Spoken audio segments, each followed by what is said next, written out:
দার্জিলিংয়ের ভোরবেলাটা আমাদের ঠিক এভাবেই ঢাকের আওয়াজ শুনে ঘুম ভাঙত। সবাইকে অনেক অনেক ওয়েলকাম আমার নতুন একটি ব্লগে। আশা করছি সবাই খুব খুব ভালো আছেন।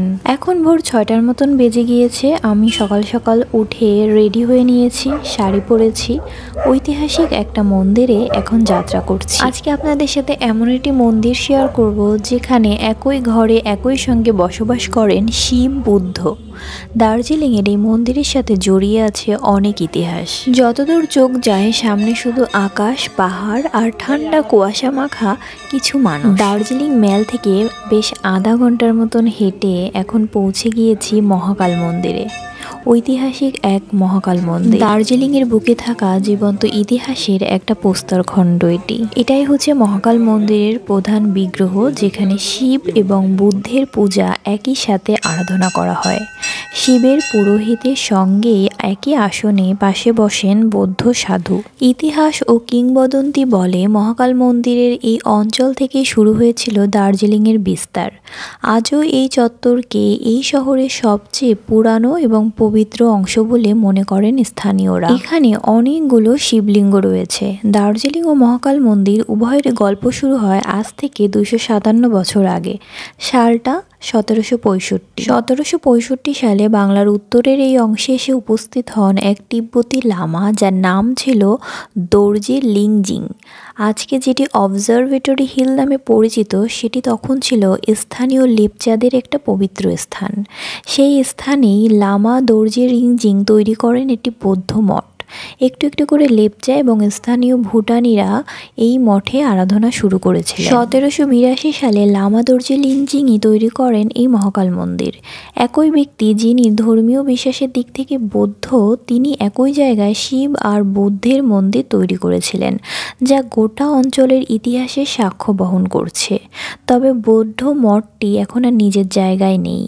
যখন গোর্খা আক্রমণ হয়েছিল তখন ব্যাপকভাবে এটি ক্ষতিগ্রস্ত হয়েছিল এবং এটি এখান থেকে সরিয়ে ভুটিয়া বস্তিতে নিয়ে যাওয়া হয়েছিল। তবে এখন মহাকাল মন্দির প্রধানত শিবের মন্দির। মন্দিরের স্থাপত্য কলার মধ্যেও সেই সব ছাপই দেখা যায়, চারিদিকে শিবলিঙ্গ। তবে একটু মন দিয়ে দেখলেই বুঝতে পারবেন এখানে কিন্তু প্রচুর পতাকা রয়েছে, যে পতাকার মধ্যে বৌদ্ধ ধর্মের মন্ত্র লেখা রয়েছে। রং বেরঙের প্রত্যেকটি পতাকার গায়ে রয়েছে বৌদ্ধ ধর্মের মন্ত্র। এখানে মন্দিরের ভেতরের ঘণ্টার গায়ে খোদাই করা রয়েছে ওম মনি পদ্মে হোম। তবে একটু খেয়াল করে দেখবেন, যেখানে আসল বিগ্রহ দেখিয়েছিলাম ওখানেই আসল ব্যাপার। কালো পাথরের শিবলিঙ্গ এবং কালো পাথরের বৌদ্ধ ধর্মের যে মূর্তিটা রয়েছে এবং পাশে ত্রিশূলের সহাবস্থান। শিব মূর্তির সামনে বসেন হিন্দু পুরোহিত এবং তার মুখোমুখি হয়ে বসেন বৌদ্ধ সাধু। সঙ্গে রয়েছে প্রদীপের আলো, ঘণ্টার ধ্বনি, মন্ত্র উচ্চারণ। শুভ সকাল, শুভ সপ্তমীর শুভেচ্ছা সবাইকে। এখন আছি মহাকাল মন্দিরে। সকাল 7টার দিকে আমরা এখানে এসেছি। দেখতেই পাচ্ছেন চোখ মুখ একদম ফোলা। ঘুম থেকে উঠেই শাড়ি পরে চলে এসেছি।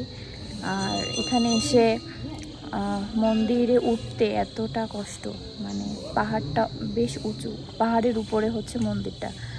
তো এরপরে উঠার পরে এখানে যে ভাইবস, পূজা হচ্ছে, সপ্তমীর পূজা, তারপরে পাহাড়ে এখানে অনেকগুলো মন্দির আছে, অনেকগুলো শিব মন্দির, তারপরে কালী মন্দির, দুর্গা মন্দির। তো আমরা সবগুলোতেই পূজা দিলাম।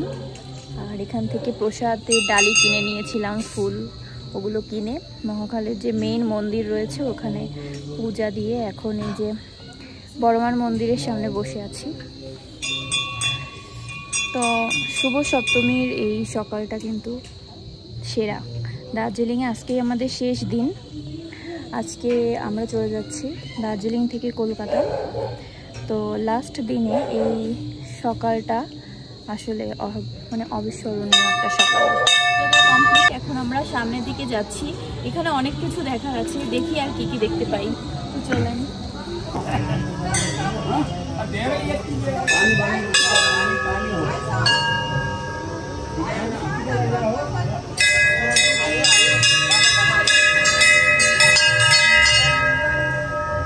মহাকাল মন্দিরে মা ভগবতী, দেবী কালিকা, বজরংবলী, মা দুর্গা, অনেক রকম মন্দির রয়েছে এখানে। এখানে প্রবেশ করলে একটা স্বর্গীয় অনুভূতি হয়। আসলে এত সুন্দর মানে প্রাকৃতিক দৃশ্য এখানে মনটা একদম জুড়িয়ে যায়। এত সুন্দর মন্দির আসলে দেখার সৌভাগ্য তো আমাদের হয় না, তো এটা দেখার পরে একটা অসাধারণ অনুভূতি হয়েছে। আর পাহাড়ের অনেকটা উপরে কিডস পরে গিয়েছিলাম, কারণ এখানে নর্মাল জুতা পরে হাঁটা অসম্ভব। প্রতি বছর শিবরাত্রি এবং বৌদ্ধ পূর্ণিমা মহাকাল মন্দিরে মহাসমারোহের সাথে পালিত হয়ে থাকে। আমরা পূজা দিয়ে এখন বের হয়ে আসছি।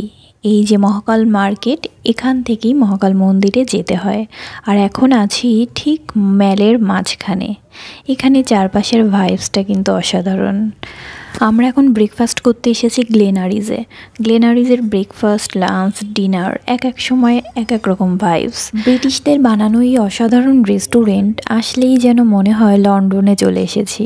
অন্যরকম একটা ফিলিংস যা বলে বোঝানো যাবে না। আইকনিক এই রেস্তোরাঁয় আজকে আমাদের শেষ দিন ছিল, তো আমরা ভালো করে ব্রেকফাস্ট করে এখান থেকে বের হয়ে গেলাম।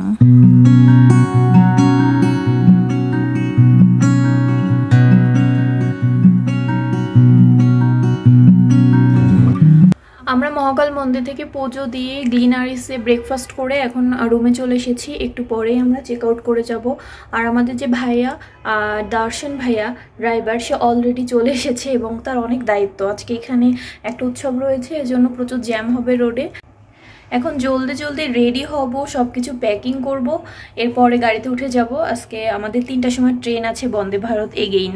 ওকে, see you later. Just ready হয়ে গিয়েছি, সব কিছু দৌড়ে দৌড়ে প্যাকিং করে ফেলেছি। আর এই হচ্ছে রুমের অবস্থা।